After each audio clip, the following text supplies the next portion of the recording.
Assalamu alaikum warahmatullahi wabarakatuh. Naendelea kuwaombea ndugu zangu Waislamu wawe na funga njema, waendelee kufunga katika mwezi mtukufu wa Ramadhan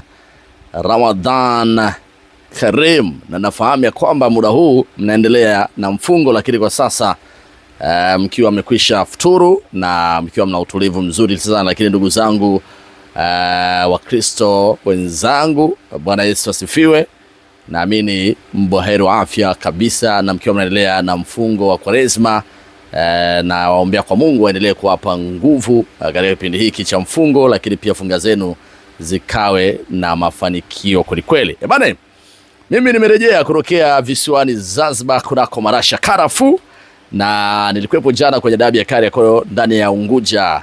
Nikasema nisisimuliwe nami pia nipate nafasi ya kuona kile ambacho kinafanyika, kwa sababu nilikuwa naamini itakuwa ni mchezo mkubwa mzuri sana wa kihistoria ambao haukuwahi kutokea, kutokana na namna ambavyo nilitazama kikosi cha Simba na nikaona wazi hawataenda kunyanyaswa, wataenda kuupiga mpira mkubwa sana. Na nimekula tai na suti nichambue matukio ambayo niliyashuhudia jana na kuambia hapa kile kilichotokea. Bana, mambo ni mengi sana yaliyojitokeza nje ya uwanja jana katika vyumba vya wachezaji wa Simba kubadilisha nguo. Tuliona upande wa kuweka jezi za wachezaji kulikuwa kumetobolewa, hata kwa upande wa juu ukitazama kulikuwa kumetobolewa hivi. Mambo hayakuwa mazuri kusema ukweli, na kitu kibaya sana. Mimi kama Frijibov na kikemea inapotokea swala la dabi ya Kariakoo, na hasa mechi kubwa kati ya Simba na Yanga. Hivyo vimbwanga huwa sivifagilii kabisa. Kwa nini iwe ni kwa Simba na kwa Yanga kukawa kuko sawasawa? Unajiuliza hayo maswali mengi sana. Kwa upande wa Simba wamekutana na hiyo changamoto mpaka ilifikia wakapitia upande wa VIP, ndiko ambako walipitia wakaingilia upande wa VIP. Unajiuliza maswali, kipi kilipelekea mpaka kwenda kuharibu miundombinu hasa katika eneo la dressing room kwa upande wa wachezaji, kuwatoa wachezaji mchezoni, ama walikuwa na malengo gani mengine? Uwanja ule umewekwa pale, uwanja umejengwa gharama kubwa sana, na lazima tumpongeze Rais wa Zanzibar na mwenyekiti wa Baraza la Mapinduzi ya Zanzibar, Mheshimiwa Dr. Hussein Ali Mwinyi, namna ambavyo amepambana kujenga ule uwanja. Pitch ya maana kabisa. Ukiangalia uwanja namna ambavyo umejengwa, jukwaa lake la kimataifa kabisa. Halafu watu wachache tu wanaenda kufanya mambo ya hovyo kweli. Lengo hasa lilikuwa nini? Kiusema ukweli lilishangaza sana.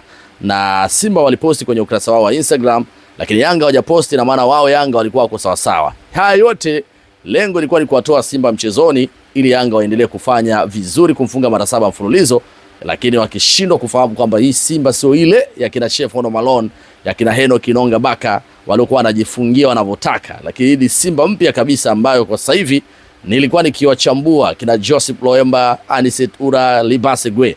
Ni Simba mpya ambayo kila mchezaji ana uchu na kila mchezaji ana hasira ya mafanikio, na Simba ameshagundua hilo. Ndio maana sasa hivi wameuza wachezaji wote ambao walikuwa wanatembea uwanjani, ambao walikuwa hawaoni kuvaa jezi ya Simba kama ina thamani kubwa, wakaleta wachezaji wa maana 3 tu: Joseph Loemba, Aniset Ura na Libase Gwe. Hao 3 akaongezeka Chama, Kibabage. Hao ni sasa ni wachezaji ambao wapo hapa nchini, lakini hao kigeni wamekuja na impact kubwa. Niliona mapema.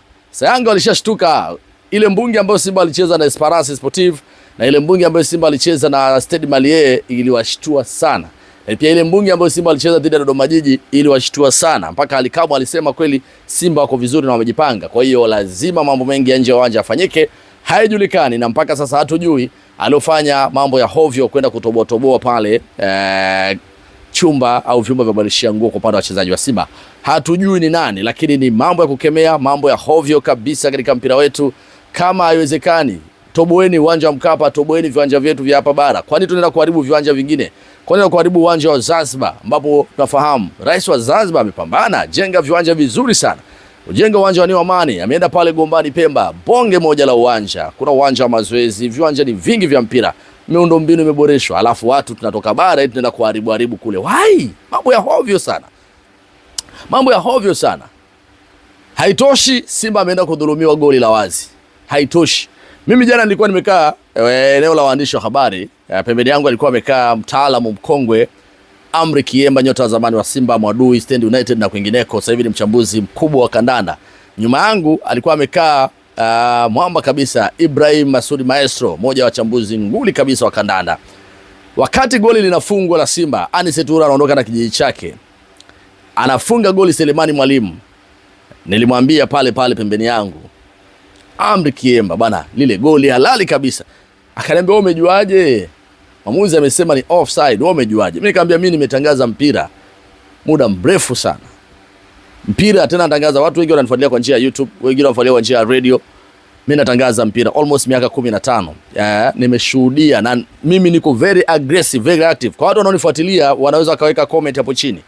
Naangaliaga tukio mara moja tu. Mimi hata na detect goli lilikuwa linaenda kufungwa, huaga na detect. Najua kabisa hili ndio kwa goli. Hii hapa sasa, hii ni corner. Hii hapa sasa ni foul. Hii inahitajika kadi. Hii ni offside kabla hata mwamuzi hajanyanyua, mimi nishasemaga ni offside. Najua wakati mwalimu wakati inaenda Anis Toura anakokota upande ule wa kushoto, Selemani Mwalimu ni kweli alikuwa katika eneo la kotea. Kabla mpira hujatoka kwenye mguu wa Anis Toura, Selemani alirudi. Na kilichofanya Ura apige, Selemani ilibidi arudi. Kwa sababu mwanzo kabla hajapiga alikuwa anajaribu kukokota, akamwona Selemani yule pale. Maana huyu Anis Toura ana jicho la mwewe, ana jicho la kutazama sana wakati anakokota, sio wale wakokotaji ambao wanaangalia chini. No, big no, sio kama kina Martinelli yule wa Arsenal. Yaani anakokota huko anaangalia chini, lakini huyu ni kama Lamine Yamal au Bukayo Saka. Anis Toura ambaye yeye anakokota huko anaangalia, anataka kumpasia. Sasa alimuona mwalimu amekaa eneo la kuotea, ikabidi aendelee kumsubirisha upande ule. Mwalimu akavunja offside, akatengeneza mstari, akakaa katika mstari. Wakati ndo Mwamnyeto akawa tayari amesha uele offside. Mwalimu anakuja, anaruka, anagonga mpira vizuri kabisa. Diarra ana punch, unamkuta kwenye mguu, mwalimu anaweka mpira kambani. Mimi nilisema wazi kabisa pale pale bila kupepesa.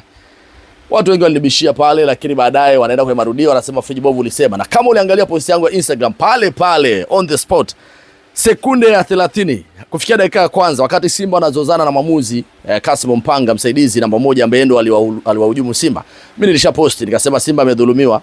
Nilikuwa na vigezo vyangu, naona kuliko hata waamuzi wanavyoona. Kwa hiyo Simba wamenyimwa goli halali na walipaswa kushinda, na kama angemfunga Yanga, hakuna Yanga mwenye uwezo wa kwenda kurudisha ile goli. Na maana Yanga angefungwa, lakini na kupigiwa mpira mkubwa sana.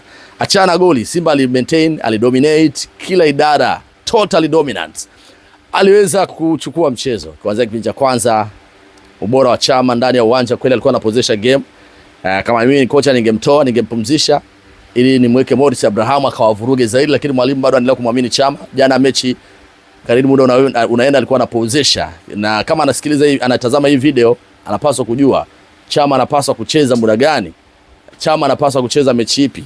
Sababu Chama Cletus mchezaji mzuri ni kweli, lakini anahitaji naye pia apewe mechi ambayo pengine tayari Simba mpata mafanikio au mpata matokeo. Lakini Joseph Loemba mara kadhaa amemjaribu Diarra, lakini anahitaji utulivu, composure katika eneo la mwisho.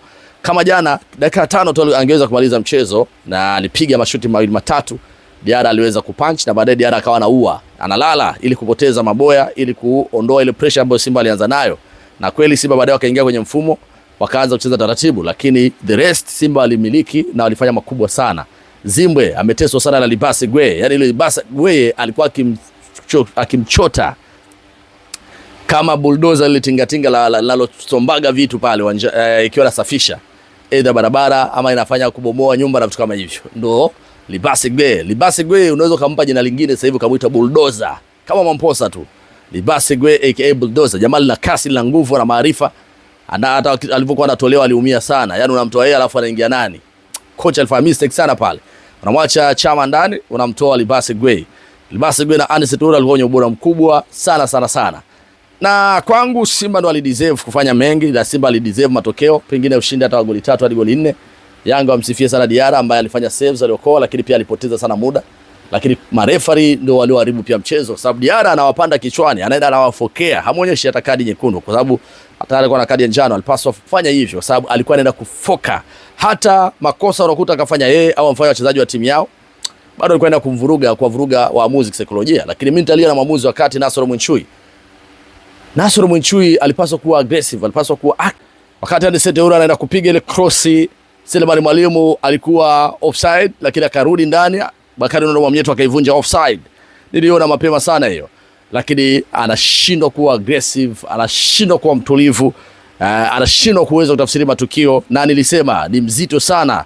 Nasor Mwinchui age yake imeondoka, na ukiangalia anawasikiliza wale wa pembeni, wale vijana. Nilisema hapo mwanzoni kabisa, nilitoa angalizo, lakini wale wamemlaghai. Kasim Mpanga amemlaghai, amemwibia Nasor Mwinchui.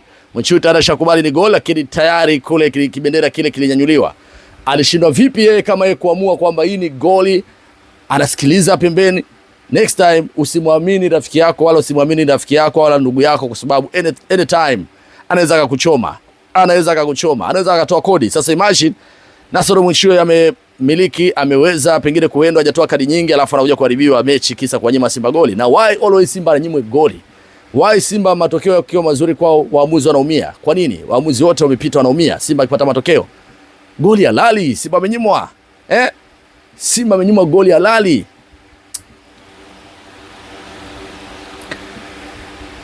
Rais wa TFF Wallace Karia alisema waamuzi watashtakiwa waliofanya makosa kwenye dabi. Makosa yamefanyika, hayo hapo yachukulieni, wafanyeni kazi. Nataka kuona uozo huu. Waamuzi hawaitwi kuchezesha hata mechi za CHAN. Hakuna, tuwaone AFCON inakuja 2027 kisha kutu hapa. Je, waamuzi wetu hao wanao boronga watapata nafasi ya kuitwa? Wanafanya makosa wai. Kwa nini Simba watu hawana furaha na Simba? Kwa nini waamuzi wanaumia na Simba kumfunga Yanga? Kipi ambacho kiko nyuma pazia? Kipi ambacho kiko nyuma pazia? We want to know. Yaani tunafahamu kwamba kipi ambacho kiko nyuma pazia. Kwa nini? Ingekuwa ni Yanga ile goli wangepewa. Naamini hilo, wangepewa. Ni kweli Yanga amenyimwa onside, Dube alikuwepo onside, lakini je, alifunga? Tunazungumzia ambaye alifunga. Alifunga Selemani Mwalimu. Why imekuwa hivyo? Waamuzi wanazingua, wanakata sana. Lakini mwisho bwana, Elie Mpanzu anapaswa kukaa chini na uongozi. Simba anapaswa kukaa naye chini waweze kumuonya nini anafanya uwanjani. Hamna cha maana anachofanya. Anafanya makosa kila siku, kwa wanyima Simba goli jana, papara nyingi na nini. Lakini why Morris Abraham apewe nafasi? Morris Abraham tulijua ndio future pengine hata kwa timu yetu ya taifa. Alipofika Tanzania, alipotoka kucheza zake soka la kulipwa nje, alikuja akaonyesha ubora mkubwa na wengi tukamtabiria makubwa. Amefika ndani ya Simba sasa hivi apata nafasi. Pengine jana Chama kuna muda alipaswa kupumzika, Morris aingie. Huwezi kumtoa Libesi Gwe alafu wewe unamweka mtu kama Elie Mpanzu. How? Mpanzu ni kweli anahitajika kucheza, lakini kwa sasa ampoteza nafasi yake. Ampoteza kujiamini, anawanyima Simba, hana hatari yoyote. Jana Yanga amepigiwa mpira kama watoto. Kijiji, Libasi Gwe alikuwa anaonekana kijiji chake, anakusanya kijiji chake na mahesabu. Alice Toure upande ule anawakusanya na huyu scout ambaye Simba wanaye kwa sasa, wanapaswa kumlinda kweli, wampepee kwa gharama yote, na inawezekana akawasaidia pia. Dirisha kubwa akaleta wachezaji wachache sana, wakaongeza maeneo machache. Ile tabia ya kuleta rundo la wachezaji, unataka wachezaji 18, mnakula pesa, mnafaidika na usajili wa dirisha hilo, halafu Simba wanakufa, Simba wafanye chochote. This time wasirudia makosa. Wanapaswa kumtumia huyu scout ambaye wanaye kwa sasa, amaletea wachezaji wakubwa Joseph Loemba, Alice Toure pamoja na Libasi Gay, lakini chini unaona Kasali Bala pamoja na Oshmael Olivier Toure, kazi wanaoifanya. So kwangu mimi nafikiri Simba wanahitaji mabadiliko machache, lakini kwa performance walioonyesha dhidi ya Yanga siku ya jana walideserve kushinda, lakini wamepata hiyo point moja. Naamini ya kwamba imeongezea pia confidence na furaha walionao Simba sasa hizi mtaani, ni kama vile wameshinda. Lakini kwa nini? Kwa sababu wameona timu yao imerejea, imefurahisha, imeanza kuiva, na sioni kama kuna timu yote itamsumbua kwa mwendo ambao wanao kwa sasa. Waboreshe eneo la ushambuliaji, kipindi cha usajili dirisha kubwa walete mshambuliaji bora sana. Jonathan Soa amewagharimu sana. Dabi kama hii analeta vurugu, uuni hajacheza, pengine angekuwa angewasaidia. Leo Simba anamtegemea Selemani Mwalimu, lakini Soa ni mmoja wa washambuliaji bora sana. Wakae naye chini, kama wanaweza kaachana naye watemane naye. Amewakosesha, pengine jana ilikuwa siku yake, angefunga. Nafasi ambazo zinatengenezwa Jonathan Soa hakuachi, lakini amefanya uhuni, utoto mwingi. Mambo yameharibika. Bana, endelea kusubscribe. Nimesema wiki hii yote nitakuwa nazungumzia dabi, nitakuwa nazungumzia wachezaji waliofanya vizuri, watu walioburuzwa, walioteswa na mateso waliopewa Yanga, kina Zimbwe, nitakuwa naigusagusa hapa. Lakini zaidi nitakuwa nakupa details.